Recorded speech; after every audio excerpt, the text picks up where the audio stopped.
দোসরদেরকে আমরা জায়গা দেব।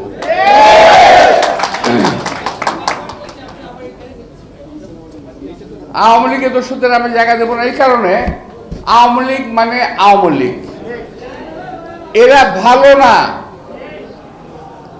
এরা যদি আপনি মনে আল্লাহ মাফ করুন আমাকে, এরা যদি আপনার পাশে দাঁড়িয়ে নামাজ পড়ে আপনার কথা বলে আওয়ামী লীগের লোক, আপনি বুঝবেন যে সেটাও মিথ্যা কথা। এই স্লোগান দিয়ে না, কথা হলো আওয়ামী লীগ ভালো নয়,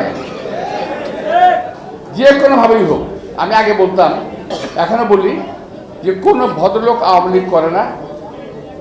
ভুলে বাড়ি যদি কোনো ভদ্রলোক আওয়ামী লীগে চলে যায়, সে আপনি বেরিয়ে চলে আসে অথবা সে অভদ্র হয়ে যায়। তার সবচেয়ে বড় প্রমাণ হলো আমাদের জাস্টিস আবু সাইদ চৌধুরী সাহেবের ছেলে, কি নাম ওর, কামরুল বোধহয় ছিল, আমি ভুলে গেলাম।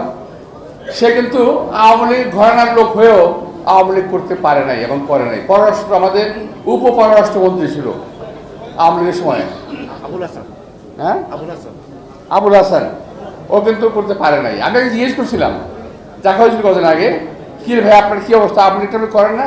ভাই এই দল করা যায় না, পরিষ্কার একটা কথা।